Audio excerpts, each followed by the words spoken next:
Can have a seat. Thank you so much. Man, what a great confession. We're calling this, I think you knew this already, the How Great Is Our God Tour. Not just because God has given Chris this phenomenal song that circled the globe, but we're calling it the How Great Is Our God Tour because we are here tonight worshiping a God that is far beyond anything we could ever dream of or imagine. We are here tonight to worship a huge, massive God of grace and glory. If there's anything that could happen tonight, our heart is that we will leave tonight with at least a couple of things having happened to us. One being that our view of God will be completely blown up all over again, and that the view that we have of God will be expanded in this place tonight. And that we will leave here with the confidence that He is able to hold on to us and hold us together no matter what circumstances come our way in this lifetime. And if you were with us on the Indescribable Tour, we sort of took a swing at that first part, looking at the bigness of God and the greatness of the universe. Anybody make it out to the Indescribable Tour, by the way? A few of you guys were there. The story of it in a nutshell was that the heavens are telling the glory of God. Their expanse declares the work of His hands. In other words, all you have to do is look up and you see the size of the God that we're worshiping tonight. We ended that, just a little review, with this galaxy right here, the Whirlpool Galaxy. You're like, man alive, we're talking about astronomy at a Christian worship service. Why not? The God that we're worshiping tonight is the one who created that right there. It's called the darling of astronomy. The reason why is it's sitting completely perpendicular to us on Earth, and when we look up at it, we get this beautiful view. But check this out. The Whirlpool Galaxy is 31 million light years away from where you're sitting right now. Okay, they got nothing in here tonight. 31 million light years away. That's just the first little thing we got to catch up with tonight. By the way, the story opens like this. In case you forgot, in the beginning, God created the heavens and the earth, and He said, "Let there be light," and there was light. And that was a phenomenal moment when that happened, because light came out of the mouth of God traveling 186,000 miles a second. That's how fast light is traveling through the universe. And so a light year, therefore, is how far light travels in 1 year, and I'll do the math for you. It's 5.88 trillion miles is a light year. So as we talked about before, when you start to get around in the neighborhood of God, the mile is not going to help you. The yardstick, the ruler, the tape measure, these things are of no value in the universe that God has made. We're using a ruler called a light year that's 5.88 trillion miles long. And if you'd like to go to the Whirlpool Galaxy, be my guest. All you have to do is multiply 31 million, that's how many light years it is away, by 5.88 trillion miles, and that's the distance that you've got to cover. Anybody with me so far? I'm wondering, are there any science lovers here tonight? Because we're going to have a little scientific content tonight, and I need to know if anybody's going to be with me so far. So you do the math, or you could look at it a different way. You just have to travel 186,000 miles a second for 31 million years, and voila, you will arrive at the Whirlpool Galaxy. Second thing that's pretty stunning, given that our God made that, is it contains 300 billion stars. In that one galaxy, 300 billion stars. And it is one of hundreds of billions of other galaxies in the known universe that God has made. And it just reminds us all over again tonight, man, this God that we're singing to tonight, He's enormous. He's bigger than anything we've ever dreamed of. He's bigger than our wildest imagination of Him. But we ended by looking inside that thing, and this is pretty stunning. Those of you who've seen it remember, but the Hubble Space Telescope is circling the Earth at 360 miles above the Earth, and it takes amazing images of these galaxies and other phenomena of the cosmos, and it looked into that white core of the Whirlpool Galaxy, and lo and behold, there is a black hole in there. And we'd never seen it before until Hubble could take an image of it, and I found this on NASA's site, hubblesite.org. This is what Hubble sent back to us from 31 million light years away from the black hole core of the Whirlpool Galaxy. They send us back this image right here, and it's just crazy. It's crazy.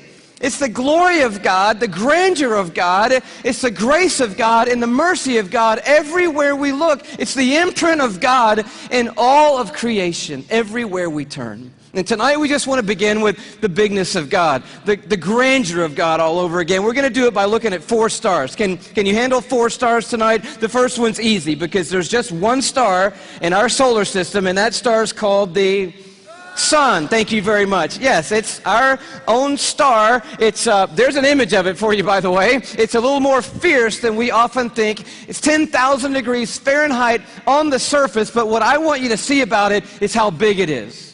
It's 93 million miles away, so when you're looking up in the sky, it's pretty good pace out there. By the way, light traveling 186,000 miles a second. It's only taken 8 minutes to cover that 93 million mile journey to touch your skin here in Atlanta, Georgia. But what I want you to see is the size of it. It's like 1,000,000 times the size of the earth, and that matters to us tonight when you hear what the psalmist said. Listen to his words.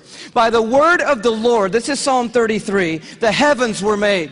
In other words, God didn't lift a finger when he made the universe. By the word of the Lord, the heavens were made. But he goes on to say, their starry hosts by the breath of his mouth. So we're looking at something so intense that we don't want to get any closer than 93 million miles away, which is what we are right now. And then we read that God just breathes out stars. It's crazy to think about it. 1,000,000 times the size of the earth. So here's a little perspective that sort of changed my life. If the earth were the size of a golf ball, okay, the sun would be 15 feet in diameter. Okay, that didn't seem to move anybody either, so let me try it a different way. Let me just try it just a different way. I thought I might need this, so I brought a golf ball, okay? So all through the evening, this is going to represent Earth, all right? So this is where we are. I need everybody in the building to look as closely as you can and find yourself, okay? And when you found yourself, I want you to nod your head so that I know you've located you on the earth, okay? You nodding your head? Okay, you found yourself. If the earth were a golf ball, the sun would be 15 feet in diameter. That's not 15 feet in diameter. Can we blow that up just a hair and maybe give them 15 feet in diameter? So here's a little perspective for you, okay? Is this working for anybody? Here we are on the earth, and that's the sun. It's so big you could put 960,000 Earths inside the sun. So if the earth were a golf ball and the sun were 15 feet in diameter, you could put 960,000 golf balls inside that 15-foot diameter sun. That's enough golf balls, by the way, because I know that seems like a big number, to fill a school bus with golf balls could fit inside the 15-foot in diameter sun. It's a massive star, and it's one of hundreds of billions of stars in the Milky Way galaxy, our cul-de-sac in the neighborhood called the cosmos that God has made. It's huge, and we're worshiping a star-breathing God tonight. But I want to tell you about the second star, okay? Because the second star absolutely wrecked my life. I heard about it when I was a high school student here in Atlanta. One of our youth leaders did a talk, and he mentioned this star. I didn't know how to talk to God for about 2 months after I heard about this star. It's called Betelgeuse or Betelgeuse. You can pick your pronunciation. I'm obviously going with Betelgeuse, and Betelgeuse is incredible. Here it is in the night sky. I know it doesn't look incredibly ferocious, but it's 427 light years away. So that's 427 times 5.88 trillion miles away from us right now. Draw it in a little closer with the Hubble Space Telescope, and you can start to get a little bit of the feeling of its intensity. But this is the crazy thing about Betelgeuse. Are you ready for this? Betelgeuse is twice the size. Are you ready? You think I'm going to say twice the size of the sun? Oh no, it's twice the size of the Earth's orbit around the sun, Betelgeuse is. It's crazy. If the earth were a golf ball, Betelgeuse would be the height of 6 Empire State Buildings on top of each other. Now, come on, have you seen the Empire State Building? I mean, maybe what you're going to need to do is gather the family, get a golf ball, get some plane tickets, and fly up to New York. And you're going to go into Midtown, you're going to take your golf ball and put it on the sidewalk outside the Empire State Building. Don't worry about people thinking you're crazy. They're not even going to notice you in New York. You're going to go across the street. You're going to look up at the Empire State Building and imagine 5 more Empire State Buildings on top of the Empire State Building. That's Betelgeuse, and that's the earth, and somewhere you're on it.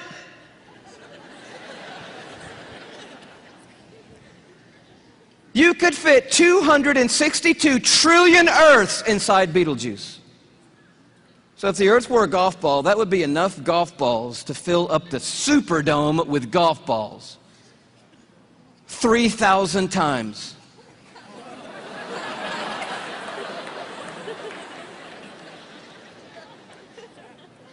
When I heard that as a teenager, that stumped me right there. Because most of my praying had been advising God, correcting God, suggesting things to God, drawing diagrams for God, reviewing things with God, counseling God. The third star, can you go a little bit bigger with me? The third star is called Musifi.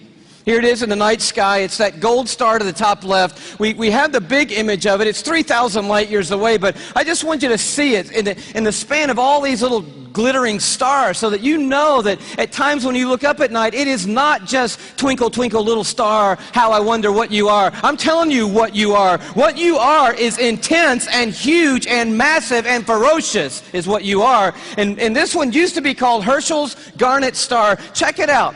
If the earth were a golf ball,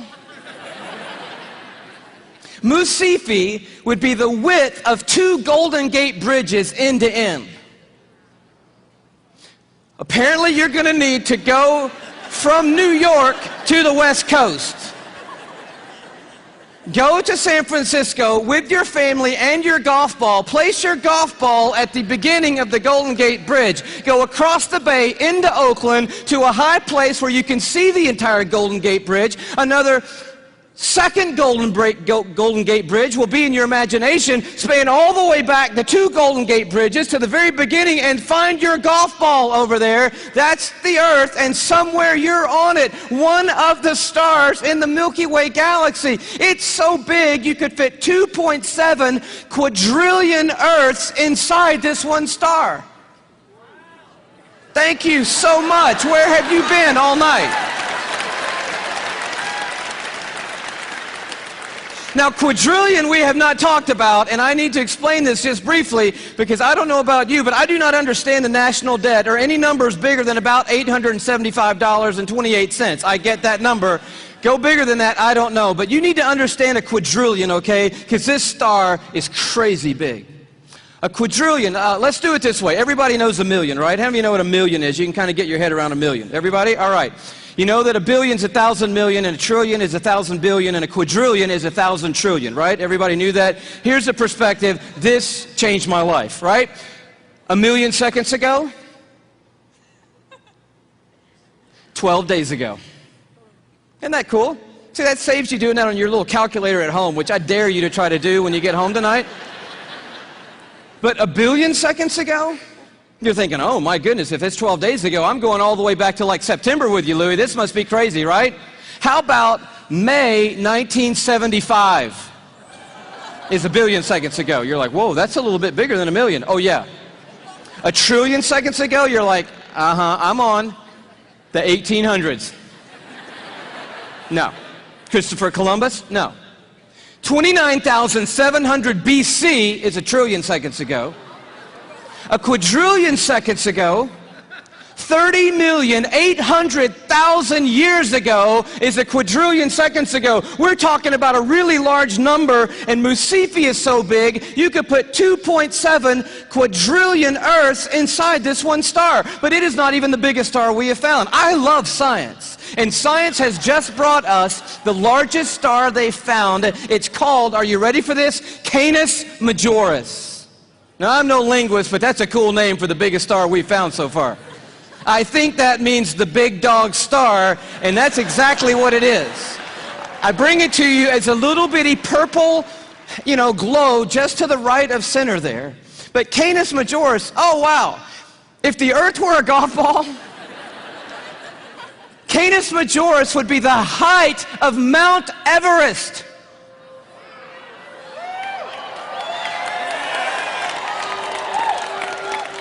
Thank you. You just saved your family plane fare from California to Kathmandu, Nepal. Almost 6 miles above sea level, the highest point on the planet, and I just dare you to get up there and unzip the parka and pull out your golf ball.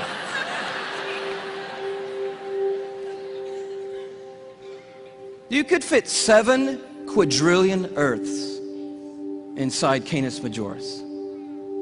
That's enough Earths, if the Earth were a golf ball, to cover the entire state of Texas in golf balls, 22 inches deep.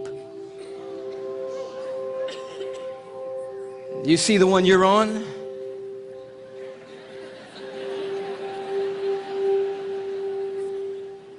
Maybe this will help a little bit more. This absolutely blew my mind.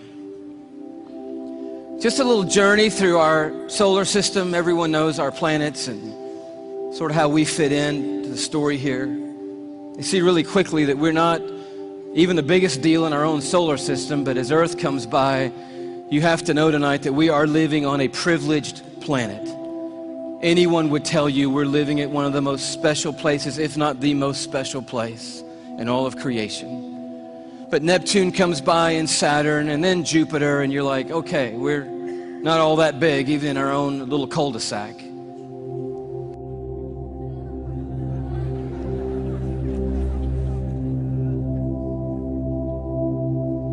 I just noticed the blue dot fading away is not the Earth. That's Neptune. The Earth has gotten too small to see anymore.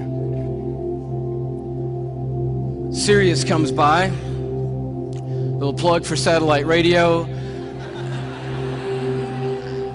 Not the biggest star, but the brightest star that we have found so far. Pollux, which we didn't mention. Arcturus. Such a beautifully named one, Regal. But then the one that messed me up.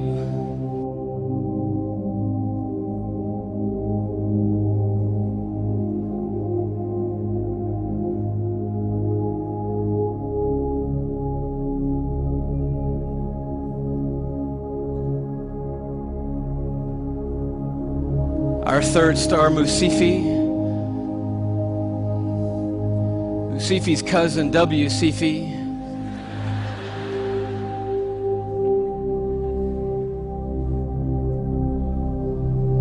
And Canis Majoris.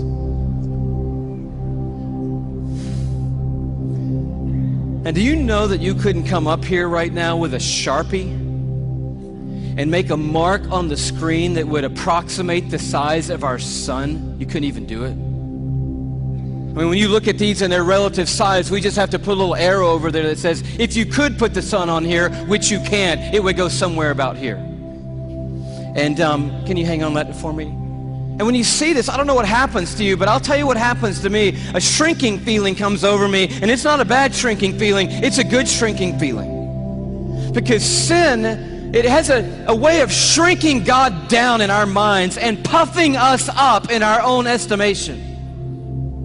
But just a glance into the universe that God has made resizes everything in a heartbeat. And you realize tonight we are worshiping an unrivaled, uncontested God of all kind of might and power and glory and awe, there's none like him anywhere in all of creation tonight. We are not here worshiping some little teeny tiny God. We are the teeny tiny ones, you and me. We are small and weak and fragile and frail. We are, you and me tonight, one of 6.5 billion people on this little golf ball sized planet in this massive universe that God has made. But I'll tell you, the miracle of tonight is crazy, and crazier to me than the size of any star, is that though we are but a vapor, you and me, and tiny and frail, we are marked by majesty. And we have been created in the very image of the God who breathes out the stars and put the universe into place. You and I are fashioned and formed and ordained by the God of all creation. We are fearfully and wonderfully made, you and I. We are a miracle. You're a miracle sitting in the building tonight. If I could just remind you just for a moment, you are somebody incredibly special. Let me just dial back to the beginning, and I know you know this already, but in the very, very beginning, here's how you happened, okay? One cell from your mom found one cell from your dad. Now, there's more involved in that than that, but that's enough for us right now. And by the way, we should applaud the one cell from your dad, because that one cell did a pretty heroic thing to be the one cell in the story that we're talking about tonight. One cell from your mom met up with one cell from your dad, each one carrying 23 chromosomes. The one from your mom was carrying half of her DNA. The one from your dad was carrying half of his DNA. And those two cells met and merged into one single cell. And then that cell did the unthinkable. It set out to build that model from one cell. I'm telling you, you are a miracle sitting in this building tonight. And you have come a long, long way. I mean, here you are. This may not be in the family photo album, but here you are at 3 days old. 16 cells of you. You say, what in the world is that? It's a 16-cell human embryo on the tip of a safety pin at incredible magnification. So by now, that one cell had turned into 16 cells on its way to making the 75 trillion cells that make up your body tonight. Every one of those 75 trillion cells containing that 6 feet of the 3 billion character DNA code that's you. There's so much DNA in your body, by the way. If you stretched it all end to end, there'd be enough DNA to go to the moon and back inside your body. 178,000 times. That's how amazing God has made you to be. 75 trillion cells in your body. And when I told you that, 50,000 of those cells died and were replaced by brand new cells when I told you that. And then just now, 50,000 more cells died and were replaced by brand new cells. It's happening every 3 seconds, day and night, all the days of your existence. And you wonder why you're tired all the time. I'll tell you, you're doing some amazing stuff night and day. We're miracles, you and me. I love the way Augustine said it, one of the great fathers of the church and of the faith. He just nailed it when he said it like this. Men go abroad to wonder at the height of mountains, the huge waves of the sea, the long course of rivers, the vast compass of the ocean, the circular motion of the stars. But they pass by themselves and they don't even notice. In the womb, miracles happening every moment. Here you are at 5 months in the womb. You remember those days? Those were the good old days. And just miracles happening every second. Let me tell you about one. Million optic nerve endings left the optic nerve center of your brain in the womb, headed for 1 million optic nerves that had left your eye. And they had to meet and match their exact partner, 1 million looking for 1 million. And when they found their exact partner out of 1 million and matched up together, in that instant you had sight. And anyone would tell you that to this moment, the most technologically advanced thing on planet Earth is your eye. Oh, but it didn't do you any good, because when that moment happened, you just had one piece of skin completely covering your eyeball. But as I read in one textbook, miraculously and mysteriously at about the 6th month, a little cutting device appeared and it cut perfectly that piece of skin. And you had eyelids for the very first time in your mother's womb. You are fearfully and wonderfully made. And the God of the heavens is the one who fashioned you together. And he knows your name tonight. And he knows every single thing there is to know about you. And he's made you a promise that for those who trust in him, He will literally hold them in his hand and carry them all the days of their life. This Psalm 33 that talks about a star-breathing God turns an interesting corner. It says, "For he spoke and it came to be. He commanded and it stood fast." That's power and awe. But now it gets very personal. From heaven, the Lord looks down and sees all mankind. From his dwelling place, he watches all who live on earth. He who forms the hearts of them all and is intimately acquainted with everything they do. And then he goes even further. And he says, "The eyes of the Lord are on those who fear him, on those who hope in his unfailing love." And here comes this promise: to deliver them from death and to keep them alive in famine.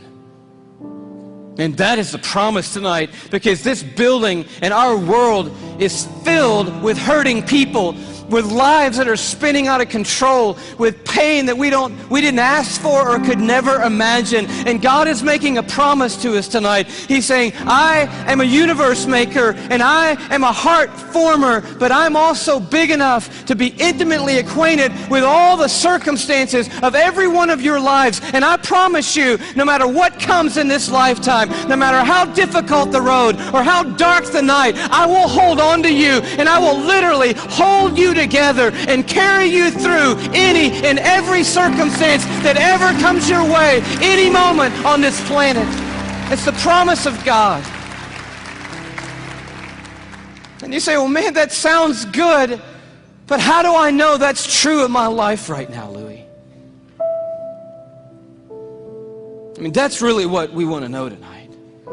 And I'll tell you how you can know tonight that God will always hold you together no matter what. It's by looking a little deeper into the human body, and it's a little protein molecule called laminin. That's about what I felt the first time I heard that. Long story short, the tour was winding down last time around. We were in Tyler, Texas. The night was over. A guy walks up to me. I wish I could tell you the whole story. It was so of God. Introduces himself to me, says, "How are you doing? I just wanted to say hello." I said, "It's nice to meet you." He says, "You guys winding the tour down? Where are you going to go from here?"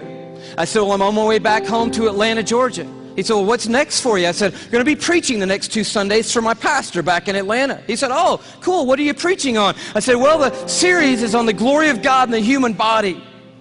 He said, "That's really amazing. I'm a molecular biologist at the university down the road.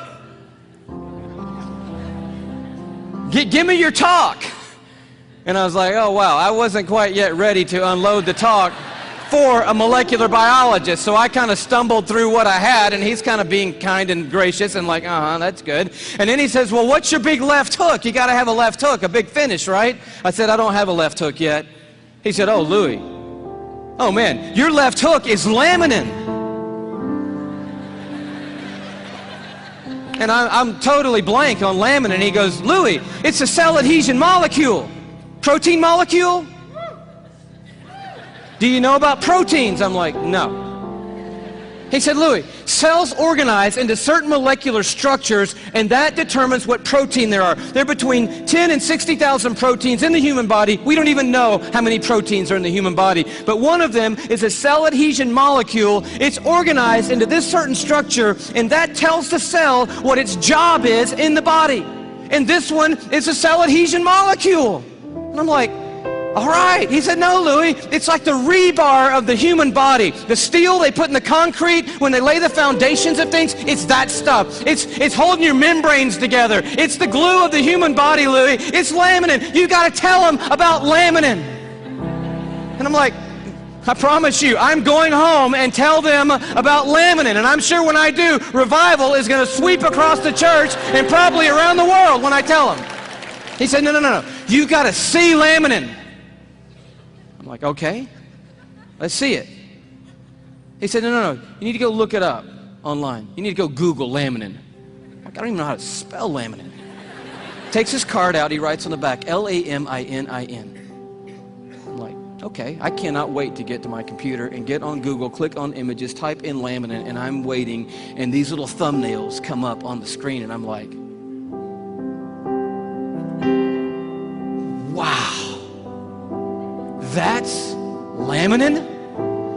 The cell adhesion molecule. Woo! I am so excited. I am beside myself. I cannot believe what I'm seeing. I love laminin. I'm so fired up. You should see laminin, I guess. That's the thing, right? Okay. Here is a scientific diagram of the laminin cell adhesion molecule that's holding your body together right now. Okay, this is what I found right here.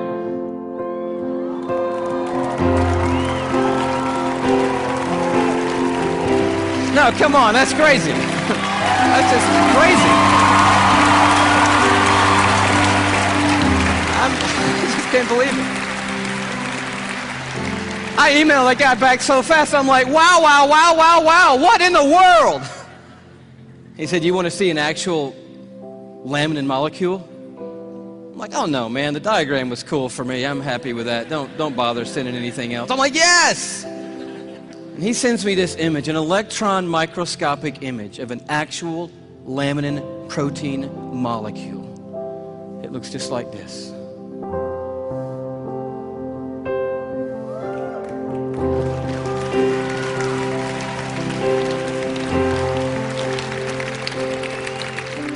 I'm like, how crazy is that?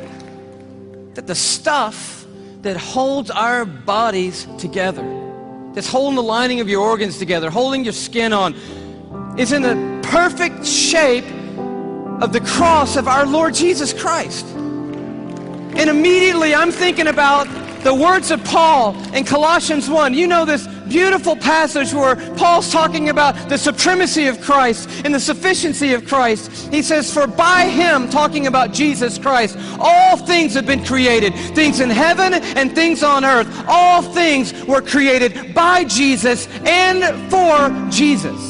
But then the next verse goes on to say this. It's crazy. And he, Jesus, is before all things, and in him, that is, in Jesus Christ, all things hold together. It's right there. I'm like, of course they do. Of course they do. Everything holds together in Jesus Christ. And he goes on at the end of this paragraph, and he just tells the story of grace. He says, for God was pleased to have all his fullness dwell in Christ, and through Christ to reconcile to himself all things by making peace through his blood shed on a cross. So you're at the toughest place in your life. How can you know that God is going to hold you together and bring you through? You know, because there is a cross standing over history, and it is looming over this building tonight. It is the place where the star breather became the sin bearer, where the universe maker became mankind's Savior. And it is proof that God doesn't always change the circumstances. He did not change them for Jesus on that hillside outside Jerusalem. But the cross is also proof that God always has a purpose in the circumstances, and that his purpose and his plan will prevail and will triumph through any circumstances in this world.